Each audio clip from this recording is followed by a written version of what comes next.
अच्छा, अजीब बात है, अल्लाह ने ना हमारे अंदर वो नफ्स लवामा जो रखा हुआ है ना, वो खुद आवाज़ देता है। यानी आप किसी म्यूजिशियन से पूछें कि बिस्मिल्लाह पढ़ के गाना स्टार्ट करो, हाँ, नहीं करेंगे। नहीं करेंगे। सुभान अल्लाह। मतलब दे कांट इवन से, शायद कोई बहुत ही सरकश हो तो वो ये भी कह सकते हैं हम तो वुज़ू करके जो है वो गाना बनाते हैं, लेकिन अदरवाइज मतलब जैसे ना कि सिगरेट बिस्मिल्लाह पढ़ के नहीं कोई पी सकता, या सिगरेट पीने के बाद अल्हम्दुलिल्लाह कि जी अल्लाह का शुक्र है बर्न्ट माई लंग्स, ये कोई नहीं कहेगा।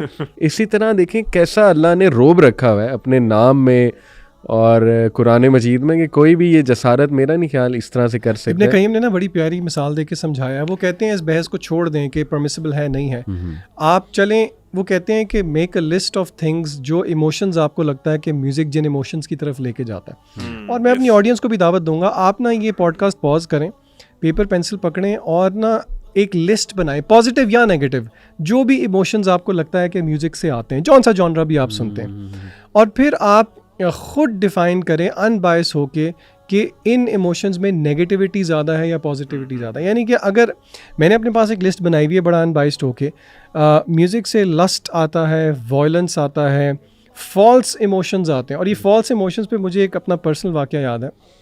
मेरे एक कज़न है, मैं उनका नाम नहीं लूँगा, शायद वो पॉडकास्ट सुनते भी होंगे। उन्होंने म्यूज़िक छोड़ा not because of religious reasons, और उन्होंने मुझे बताया कि मैंने दीन की वजह से नहीं छोड़ा। उन्होंने कहा कि, और ऐसी बात नहीं है कि वो दीन की कोई रीज़न नहीं थी, लेकिन he wanted to make this thing clear. वो कहते हैं कि मेरे इमोशंस को डिक्टेट करता था म्यूज़िक। हाँ, बिल्कुल ऐसे ही। कहते हैं मैं सुबह निकलता था गाड़ी पे, मैं ये वाला जॉनरा लगाता था तो सारा दिन मैं ऐसे रहता था, मैं दूसरा जॉनरा लगाता था तो मेरा मूड वैसे रहता था। वो कहते हैं कि how could I let music dictate my emotion. तो फॉल्स इमोशंस होते हैं। फिर अली भाई शिर्क होता है सबसे बड़ी बात, यानी कि ये जो मजाक में हम कहते हैं ना वो इश्क इबादत है, तो मैं कहता हूँ वाकई इश्क इबादत है। इसी तरह मोहब्बत है, और इसी तरह सॉसरी है, जादू है। फुज़ैल इब्ने अयाज ने, उनसे ये बात साबित है, उन्होंने म्यूज़िक को रुकिया अज़िना कहा है, जिसका मतलब ये है कि this music will lead to ज़िना। और इब्ने कय्यम कहते हैं कि एक इंसान को इस बहस में अगर वो नहीं जा रहा कि ये हराम है या नहीं है, वो यही देख ले कि आपको म्यूज़िक किस तरफ लेके जाता है। और शरीयत का एक सिंपल सा एक मिजाज आप कह लें है कि वो सद्दे बाब करता है, which means it nips the evil in bud. यानी कि वो जिस तरह अल्लाह ने कहा ना जिना के करीब भी ना जाओ। एग्जैक्टली। तो इसीलिए वो कहते हैं कि आप ये बात समझें और फिर आप डिसाइड करें कौन कहता है कि, यानी कि किसके इमोशंस लव के फ्लेयर नहीं होते। मुझे बताएं, किसी को मोहब्बत नहीं भी हुई होगी ना उसका लव सॉन्ग सुनने के, यार मुझे भी मोहब्बत होना शुरू हो गई, उसे मिसिंग वाली फीलिंग आई, पता नहीं मैं क्यों नहीं कर रहा, बाकी सब लोग। और इस्लाम के शार का मजाक उड़ता है। जिस तरह के पॉडकास्ट से पहले मैं आपको एक मिसाल भी दे रहा हूं, वो मिसालें मेरे ख्याल से आप ही देंगे। वो मैं रखता हूँ आप लोगों के सामने इंशाल्लाह। अली भाई, आप ये देखें, जिस तरह जिशान भाई बता रहे थे कि music is directly linked to the जिना, फॉर्निकेशन। आपको म्यूजिक उस तरफ लेके जाता है। आप लिरिक्स को देखें, अभी तो हम म्यूजिक की बात कर रहे हैं, उसमें सॉन्ग्स अंडरस्टैंडेबल बात है कि वो अंदर ही शामिल है, और हम उन्हीं की बात कर रहे हैं। वरना कुछ लोग कहते हैं नहीं, ये जो रेस्टोरेंट्स में प्ले हो रहा था बैकग्राउंड म्यूजिक, उसका क्या मसला है आपको, तो वो सब कुछ शामिल है इसमें, हम बात कर रहे हैं। आप देखें कि जो लिरिक्स हैं वो क्या आपको क्या बता रहे हैं, वो आपको आपकी सेक्सुअलिटी को हाइप दे रहे हैं, ठीक है, और आपको एक ऑपोजिट जेंडर को पता नहीं एक फ्लैश ऑफ मीट दिखा रहे हैं कि ये कर लो, और लिटरली है, मतलब कौन सा कोई पर्पसफुल उसमें कोई बात वो कर रहे हैं आपको बाय फोर्स। इसलिए कुछ स्कॉलर्स कहते हैं इट्स ऑडियो पोर्नोग्राफी। ये आपको उस तरफ लेके जाती है। एग्जैक्टली। सो आप खुद अपने आप से पूछें कि अगर आपके साथ ऐसी फीलिंग नहीं हो रही तो फिर आपको सोचना चाहिए कि व्हाट आर यू डूइंग। बिल्कुल। आपने कभी रेस्टोरेंट्स वालों से पूछा कि म्यूजिक क्यों लगाते हैं? पूछा वैसे आपने? नहीं, मैंने नहीं पूछा है कभी? वो कहते हैं बस ये आवाम की डिमांड है। नहीं, 2 जवाब मिले हैं मुझे अभी तक। अच्छा। एक कहते हैं कि ये ना नॉइज, चम्मच कांटों की नॉइज पोल्यूशन को ना थोड़ा कम करने के लिए। अच्छा। लेकिन दूसरा, अभी रिसेंटली हमारे कराची ट्रिप में ऐसे हुआ, मैंने मैनेजर को बुलाया तो उन्होंने कहा कि sir this is part of our ambience. अच्छा, अब यहाँ पे सोचने वाली बात ये है, if this is part of your ambience, आप नेशनल एंथम क्यों नहीं लगाते? आप पेट्रियाटिक सॉन्ग्स क्यों नहीं लगाते? प्रमोट करते हैं वो इस कल्चर को, डेटिंग कल्चर। एम्बियंस का मतलब है कि वो इस कल्चर को प्रमोट कर रहे हैं। आप सोचें कि उस तरह के गाने, एंड नो वंडर व्हाई वहाँ की लाइटनिंग जो है वो इतनी कम होती है। मुझे तो बोटियां नजर ही नहीं आती सही तरह, इतनी कम लाइट। सही, बिल्कुल है। तो ये बात समझने वाली है कि ये एम्बियंस जो है, यानी कि इसको एम्बियंस क्यों कहते हैं, वो इसीलिए कहते हैं बिकॉज ये पूरा एक माहौल क्रिएट करता है। एग्जैक्टली। आपको सोचने का मौका नहीं मिलता कि मैं गलत कर रहा हूँ बैठ के। बिल्कुल ऐसे। मैं आपके सामने इब्ने तैमिया का कोट रखता हूँ। He said, I have not seen anything that nourishes the mind and soul protects the body and guarantees happiness more than looking into the book of Allah. Reading nahi, looking into the book of Allah. Or a man asked him, how much Quran should we read? He said, equivalent to the amount of happiness you're looking for. अभी आप देखें कि अभी हम बात कर रहे थे ना, सॉलिटरी कन्फाइनमेंट में कुछ लोग चले जाते हैं और we have so many stories के वो कहते हैं एक बार कुरान दिखा दो, एक बार कुरान दिखा दो. और जब वो कुरान देखते हैं ना, मतलब उसकी मुसहफ देखते हैं तो उनमें एक एनर्जी आती है, उसको चूमते हैं, उसको गले लगाते हैं. इमेजिन के जो हाफिज़ हैं उनमें से जो कुरान पढ़ रहे हैं, बल्कि मैं यहाँ पे सर अमार हैं हमारे एक वो कोलीग, शायद आपको याद हो, स्किल वाले. जी, उनकी वालदा की डेथ हुई बड़ी यंग एज में, यंग से मुराद इन हर 50s शी पास्ट अवे.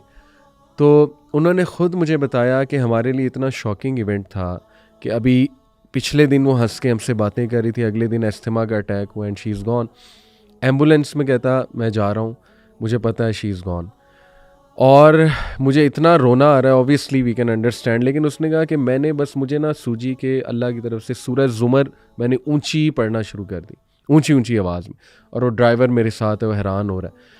लेकिन इस साइड के इतना सुकून, इतनी सकीनत मुझ पे अल्लाह ने तारी कर दी ना, इतना कंपोजर मुझ पे अल्लाह सुब्हानहू व तआला ने तारी कर दिया कि मैंने उसको एक्सेप्ट भी कर लिया इवेंट को. और फिर मैंने नमाज जनाजा उनका पढ़ाया बहुत करेज के साथ, और ऐसी दुआएं अल्लाह रब्बुल आलमीन ने मेरे दिल से निकाली. सुभान अल्लाह. तो ये देखें, ये क्लियर नज़र आ रहा है कि वाकई it is happiness looking into the book of Allah and reciting it. ये जो आपने बात की ना, इस तरह की एक हदीस भी है, सही हदीस है. अल्लाह के नबी सल्लल्लाहु अलैहि वसल्लम ने फरमाया, जिसका मफहूम ये है कि जो भी चाहता है कि अल्लाह और उसके रसूल उससे मोहब्बत करें तो उसको चाहिए कि कुरान को देख के पढ़े. और अली भाई, आई थिंक हमें ये मौका जो है ना यूज़ करना चाहिए पैलेस्टाइन की एग्जांपल देते हुए. आपको पता है ना, ये सारी जो वॉर चल रही है इस वक्त गाज़ा के अंदर, बहुत सारे नॉन मुस्लिम्स जो हैं उन्होंने इस्लाम कबूल किया है. क्यों कबूल किया है? वो देखते हैं मुसलमान शदीद फ़िज़िकल तकलीफ़ में हैं, रूहानी तकलीफ़ में हैं, and the only refuge they have is the Quran. Hospitals जो हैं पूरे के पूरे बॉम्ब किए जा रहे हैं, एनेस्थीसिया टीम्स अवेलेबल नहीं हैं, बच्चे एनेस्थीसिया के बगैर कुरान की तिलावत करते हैं और उधर से उनकी सर्जरीज हो रही हैं. यानी कि ये किस्से कहानियाँ नहीं हैं, ये हकीकत बात है. और नॉन मुस्लिम्स कहते हैं कि कैसे एक बंदा इतना रेजिलियंट हो सकता है. This led them to Islam. तो ये देखें, ये यानी कि कुरान मजीद की जो इंट्रिंसिक पावर है वो उसकी डायमेंशंस बहुत मुख्तलिफ हैं. लेकिन वही वाली बात कि अल्लाह ताला तौफीक दे कभी इंसान को वो अपने ऊपर एक्सपीरियंस करने के लिए. क्योंकि कुरान आपको पर्पस देता है. किसी भी परेशानी में, किसी भी बुरे हाल में आपको कुरान दिलासा देता है, आपको हौसला देता है. आप अपने आप को रिलेट करते हैं कुरान, अल्लाह की बुक से, अल्लाह ताला के कलमात से. और देखें, the one who created you is telling the solution of your problems. जिस तरह जिशान भाई ने बात की, एक जर्नलिस्ट बता रही थी, वो कहती है मैं किसी कैंप में गई, वहाँ पे एक खातून बैठी थी, तो मैंने उनसे पूछा मैं आ जाऊँ आपके पास. उन्होंने कहा जी आप आ जाएं. और उन्होंने आवाज़ दी किसी छोटे बच्चे को कि इनके लिए ना चेयर लेके आओ यहाँ पे. तो शी वॉज जस्ट अमेज्ड कि इवन इन दैट सिनेरियो भी उनको ये आदाब हैं इन मुसलमानों को कि गेस्ट को कैसे हैंडल करना. कहती है मुझे, कहती मैं आपको अपने 3 बच्चों से मिलवाऊँ. तो मैंने कहा, कहती मैंने इमेजिन किया कोई बच्चे जो यहाँ पे कपड़े वगैरह फटे कोई आ जाएगा. कहती उसने मुझे 3 पिक्चर्स निकाल के दिखाई. कहते हैं ये इब्राहिम है, ये यूसुफ है, ये मूसा है, ये तीनों शहीद हो गए हैं. और वो कह रही थी बट अल्हम्दुलिल्लाह मैं बहुत खुश हूँ कि वो अल्लाह के पास चले गए, वो कामयाब हो गए. वो कहती हैं आई वाज सो अमेज्ड, मैं इतनी हैरान हुई कि आई स्टार्टेड लर्निंग अबाउट इस्लाम. और कुछ दिन के बाद आई एक्सेप्टेड इस्लाम. और मेरे पे उनके अल्फाज हैं, वो कहती है मेरे पे ऐसे हुआ जैसे किसी ने ना मुझे वाटरफॉल ऑफ पीस में बिठा दिया है कि मेरी ज़िंदगी में इतना बड़ा चेंज आया and it's a big blessing. तो कुरान के बगैर ये आपको नहीं मिल सकता. और कितनी स्टोरीज हैं कि सॉलिटरी कन्फाइनमेंट में कुछ लोग थे और अमेरिकन उनको देख के परेशान हो गए कि how are they being sane. यानी वो चीज़ तो इंसेन कर देती है. 6 दिन 7 दिन वहाँ पे मोर देन इनफ है किसी को to drive them mad. But Muslims, यानी कितने सोल्जर्स ने इस्लाम कबूल किया इस चीज़ को देख के कि व्हाट्स ड्राइविंग देम. यानी they are sane as well as ये खा रहे हैं, ये सही से आपस में बातें कर रहे हैं. तो कितना हमें ना ऑडियंस को ये भी बताना चाहिए, अगर कुरान मजीद की खुद हम बात करें, कुरान मजीद ने खुद सूरह हशर के अंदर मिसाल दी उसकी जो मैग्निफिकेंस है, उसकी जो अज़मत है. अल्लाह कहते हैं लौ अंज़लना हादल कुरान अला जबल, अगर हमने कुरान मजीद को पहाड़ के ऊपर नाजिल किया होता तो ए नबी आप देखते लराअयतहु खाशिअन मुतसद्दिअन मिन खशियतिल्लाह, कि वो अल्लाह के डर से फट जाता. स्कॉलर्स यहाँ पे ये बात समझाते हैं कि आप देखें, यानी कि अक्सर लोग सवाल पूछते हैं ना कि हरमैन की हम रिकॉर्डिंग देख रहे हैं और जिस तरह अली भाई आपने भी अभी एक मिसाल दी थी, वो ऑडियंस को दोबारा भी बताइएगा कि लोग किस तरह रोना शुरू कर देते हैं। तो अक्सर ना मुझसे मेरे स्टूडेंट्स ना आउट ऑफ इनोसेंस पूछते हैं कि सर ये फेक कर रहे हैं या क्या कर रहे हैं। तो आप यकीन करें हर कोई फेक नहीं कर रहा होता। कुरान मजीद के अंदर ये तासीर है। और ये बात भी समझ लें, ज़रूरी नहीं है कि अगर किसी का एकदम आउटबर्स्ट ऑफ क्राई आ गया तो उसको मानी भी पता होंगे। ये मानी के बगैर भी ये ख़ास वो मौके होते हैं जो कि अल्लाह ताला दिल पे तारी करता है। और ये इस तरह की फीलिंग है जो कि हम अल्फाज में बयान नहीं कर सकते। दिलों का नरम हो जाना, आंखों से आंसू आ जाना, ये ईमान की बहुत बड़ी मैनिफेस्टेशन होती है कुरान मजीद सुन के। बल्कि आई थिंक कुरान मजीद की आयत भी एक इस तरह की है ना, जो अभी आपने बताई थी, वो आप ऑडियंस को ज़रूर बताएं जो आपने हमें पॉडकास्ट से पहले एक वाक़या बताया। एग्जैक्टली मैं वाक़या ये है कि नमाज़ पढ़ रहा था कुरान एकेडमी मॉडल टाउन में। वहाँ पे ईशा की नमाज़ थी, आज से कोई 5-6 साल पहले की आई गेस बात है। मेरे साथ एक नौजवान लड़का खड़ा हुआ था, in is may be mid-20s या मे बी अर्ली 30s। वो दूसरी रकत में रोने लग गया और he was crying like babies. और मेरे लिए बड़ी ऑकवर्ड बात थी क्योंकि हर एक का रोने का अंदाज मुख्तलिफ होता है। मैं शायद उस तरह ना रोऊं, लेकिन मुझे भी रोना आता है, लेकिन उस तरह नहीं। But he was crying like कि पता नहीं क्या हो गया। अच्छा, मैं बड़ा हैरान हुआ और मुझे शर्मिंदगी है कि उस टाइम पे मुझे नहीं पता लगा कि कौन सी आयत पढ़ी गई है। मतलब फोकस थोड़ा सा आउट हो गया। उसके बाद मैंने इमाम साहब से पूछा कि आपने दूसरी रकत में क्या पढ़ा है, तो उन्होंने सूरह माइदा कहा। मैंने ये वाला पोर्शन पढ़ा है, वो मैं आया आपके सामने रखता हूँ। औज़ु बिल्लाहि मिनश शैतानिर रजीम, आयत नंबर 83 है सूरह माइदा की। व इज़ा समिउ मा उनज़िला इलर रसूली तरा आयुनहुम तफ़ीज़ु मिनद दमइ मिम्मा अरफ़ु मिनल हक़ and when they hear what has been revealed to the messenger you see their eyes overflowing with tears because of what they have recognised of the truth. और मैंने कहा यार सुभान अल्लाह, अमेजिंग। मैंने गाना सुनते हुए किसी को इस तरह रोते नहीं देखा है। और वो रोना पेन का रोना शायद होगा, कोई महबूब याद आ गया तो उसकी याद में रो। ये जो रोना था ना, ये सीधा यहाँ से ये ईमान का रोना था। और ये वो रूह की आवाज़ थी कि जिसने रिकॉग्नाइज कर लिया, सुभान अल्लाह। तो देखिए कितना ये कंपैरिजन, कितना ओवरवेलमिंग कंपैरिजन है, सुभान और ये रियल लाइफ कंपैरिजन, ये स्टोरीज नहीं सुना रहे हम आप लोगों को, ये बिल्कुल रियल लाइफ कंपैरिजन है। और ये हमारे अपने भी एक्सपीरियंसेस हैं। वो अल्लाह ताला सुभान अल्लाह कुरान में जब फरमा रहे होते हैं ना, कि फरमाते हैं इस हवाले से कुरान के बारे में अल्लाह ताला फरमाते हैं कि जो मोमिनों की रूहें हैं उनको इत्मीनान ही कुरान से हासिल होता है। और फिर अल्लाह ताला एंड पे उस आयत में रिपीट करते हैं अला बिज़िक्रिल्लाहि तत्मइन्नुल कुलूब। उसका मतलब अगर मैं सिंपल अल्फाज में समझाऊँ तो उसका मतलब है कान खोल के सुन लो कि सिर्फ अल्लाह के ही जिक्र से ही रूहों को सुकून मिलता है। तो जो आप बात कर रहे थे कि if you are literally really looking for happiness, तो फिर वो हैप्पीनेस आपको यहाँ से मिलेगी। चाहे आपकी पॉकेट में पैसे हैं नहीं हैं, चाहे आपके पास कोई दुनिया की नेमत नहीं है मौजूद, still if you have Quran तो आप और आपका अल्लाह से कनेक्शन है तो आपको सुकून भी मिलेगा और आपको एक पर्पस भी मिलेगा। So you have to connect yourself to Quran just to find solution of all your problems in this world. Otherwise you are totally blank कि आप कहाँ जा रहे हैं। एक मुझे जो चीज़ बहुत खौफ दिलाती थी ना, जब मैं म्यूज़िक बहुत सुनता था, मैं ना रिजेक्ट करता था टोटली उन लोगों को जो कहते थे यार ये मत सुना करो, ये हराम है, ये वो। मैं कान ही नहीं धरता था। लेकिन एक चीज़ लिटरली मुझे बहुत खौफ देती थी, इवन दो उस टाइम पे मैं म्यूज़िक का बड़ा वो शौकीन था कि यार ड्राइविंग करते हुए व्हाट इफ़ आई डाई, मेरा एक्सीडेंट हो जाए और मेरे मुंह पे गाना हो। यानी इवन दो देख लें, मैं रिलीजन की तरफ नहीं था, लेकिन ये खौफ मुझे कहता था कि यार नहीं, समथिंग इज़ रॉन्ग। और कितने ऐसे वाक़यात आपको सुनने को मिलेंगे, डॉक्टर्स सुनाते हैं। शेख खालिद यासीन का एक लेक्चर है, उसमें बता रहे थे कि डॉक्टर्स टोल्ड मी कि उन्होंने पेशेंट्स को मरते हुए गानों के लिरिक्स कहते हुए जो है ना वो सुना। सुभान अल्लाह। एक वाक़या है, बल्कि सऊदी अरब के कोई एक डॉक्टर थे, वो ये बात बता रहे थे कि एक उनका कोई पेशेंट था और वो ना एडिक्ट था म्यूज़िक का, बहुत ज़्यादा एडिक्ट था और अपनी ओल्ड एज में था। उस एज में भी उसको था कि मैंने म्यूज़िक सुनना है। तो मरने से पहले लोगों ने क्या किया कि जो उसके घर वाले थे, जिस तरह एक सेरेमोनियल होता है कि उन्होंने कुरान लगा दिया कि इसकी तबीयत काफ़ी ख़राब है तो ये ठीक हो जाए। उसने रोका उनको कि इसको बंद करो और फलां सिंगर दोबारा उसके गाना स्टार्ट करो, और उसी हालत में उसकी मौत हो गई। तो देखें लोग ये बड़ा समझते हैं। देखें, जहाँ तक अली भाई आप शुरू में एक बात कर रहे थे ना, इस्लाम अल्लाह के नबी सल्लल्लाहु अलैहि वसल्लम डराने के लिए भी आए थे और खुशखबरी सुनाने के लिए भी आए थे। आप सिर्फ खुशखबरियाँ नहीं सुना सकते और ना ही आप सिर्फ डरा सकते हैं, लेकिन डर भी ज़रूरी है। जिस तरह लास्ट पॉडकास्ट में हमने बात की थी कि ईमान के दो जो है ना मोमिन के पर होते हैं, खौफ और रजा। अब देखें, आप लोगों को अगर इस म्यूज़िक से डराएंगे नहीं और बड़ा एक सॉफ्ट कॉर्नर रखेंगे ना कि नहीं कोई बात नहीं, इट्स ओके, कोई बात नहीं, आप रहने दें, ठीक है, चलता रहेगा, तो लोग कैसे रियलिटी को पाएंगे? उनको कैसे समझ आएगी कि यार ये this is not the way जो हमने चूज किया. तो मेरा ख्याल है कि आपको राइट नाउ जितना जल्दी हो सकता है इसको छोड़ना है, because this podcast is an other reminder out of so many reminders जो अल्लाह ताला ने आपके यहाँ भेजे हैं. Exactly, you have to take action right now. देखिए हम इसमें नहीं जा रहे म्यूजिक हराम है हलाल है, वो एक अलग बहस है और हमने उस पर किए. हम ये कह रहे हैं कि देखें, define your end goal today. If it is peace and security, if it is success, if it is जन्नह, if it is coming out of pain, regret and fears, then Quran is the way forward. लेकिन otherwise music सुनते रहें, कोई मसला नहीं. अगर आपने ये चीज़ें आपको नहीं चाहिए, the choice is yours. Music के नुकसानात भी तो देखें ना. अभी रिसेंटली कुछ दिन पहले ना मैं एक पॉडकास्ट सुन रहा था उस्ताद टिम हम्बल का. जिन लोगों पे जादू हुआ होता है ना, जिन लोगों पे जादू हुआ होता है, वो उन पे इतना नेगेटिव इम्पैक्ट होता है इस चीज़ का कि एक शेख हैं, वो कहते हैं कि मैं ना एक पेशेंट था मेरा जिस पे ही वाज पोजेस्ड. मैं उस पे ना सारी रात रुकिया करता गया. सुबह फजर के बाद ना किसी साथ वाले घर से ना म्यूजिक की आवाज़ आई और वो जो मेरा सारा इम्पैक्ट था ना, मुझे ऐसे लगा कि वो लॉस्ट हो गया and he was jinn was back on him.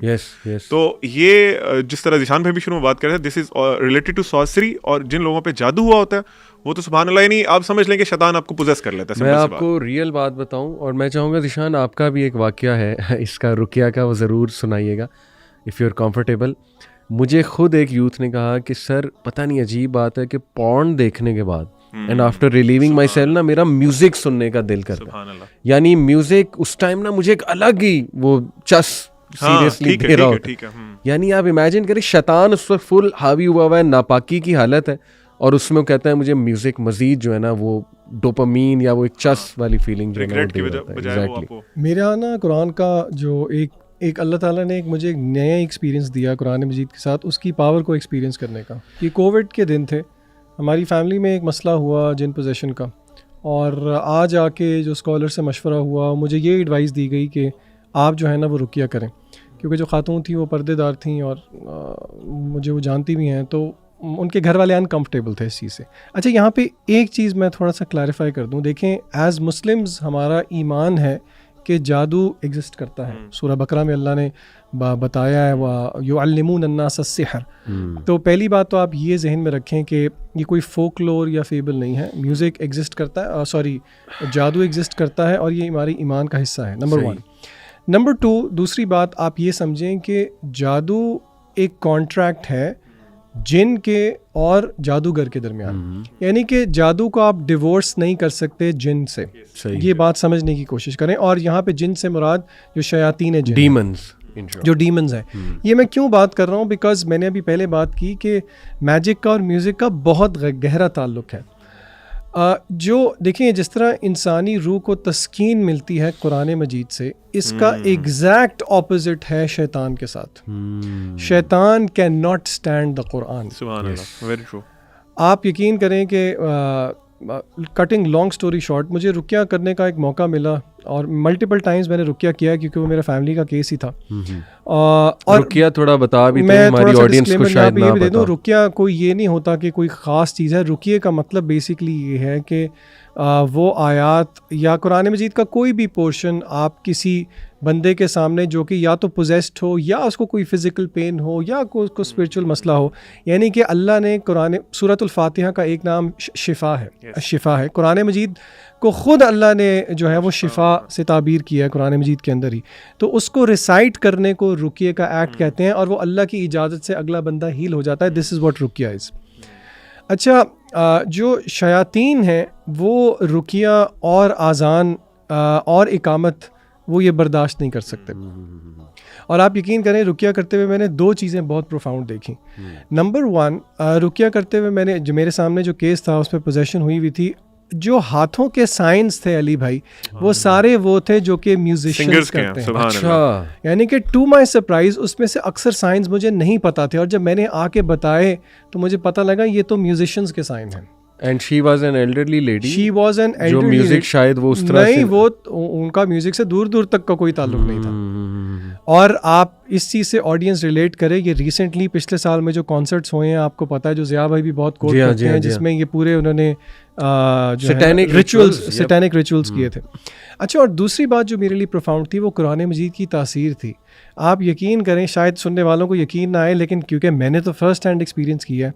मैं सूरतुल फातिहा पढ़ता था, मैं आयतुल कुर्सी पढ़ता था, और मैं सूरह ये फलक और सूरह नास पढ़ता था, आगे से चीखों की आवाज़ें आती थी, एज इफ़ आप किसी को आग लगा रहे हैं। यानी कि वहाँ से मुझे अंदाज़ा हुआ कि ये अल्लाह का कलाम है, इसमें क्या तासीर है। और ऑन द कॉन्ट्ररी फिर मुझे शर्म भी आई कि देखो कि ये इसमें इतनी तासीर है कुरान मजीद के अंदर कि अगर ये शैतान को आग लगा सकता है तो ये हमारी रूहों को क्यों तस्कीन नहीं दे सकता। तो इसीलिए ये बात समझने की कोशिश करें कि अगर हम म्यूज़िक सुन रहे हैं, we are opening doors to शयातीन। अब्दुल अलीम में जो मिसाल दी, वो रावलपिंडी के एक मशहूर राकी हैं जिन्होंने रमज़ान के दिनों में वो किसी पे रुकिया कर रहे थे, और वो जो म्यूज़िक था वो हमसायों की तरफ से नहीं था, वो जो ये उठाने के लिए नहीं आते सहरी के लिए, वो ढोल वाला था। वो कहते हैं मेरे 4-5 घंटे की रुकिए की मेहनत पे पानी फिर गया उस एक ढोल वाले की वजह से। तो आप इसी का ताल्लुक़ है पोर्नोग्राफी से भी, बेहयाई से भी, बाथरूम में दुआ ना पढ़ के जाना, गुस्से की हालत में बहुत ज़्यादा होना, मौसीकी का होना।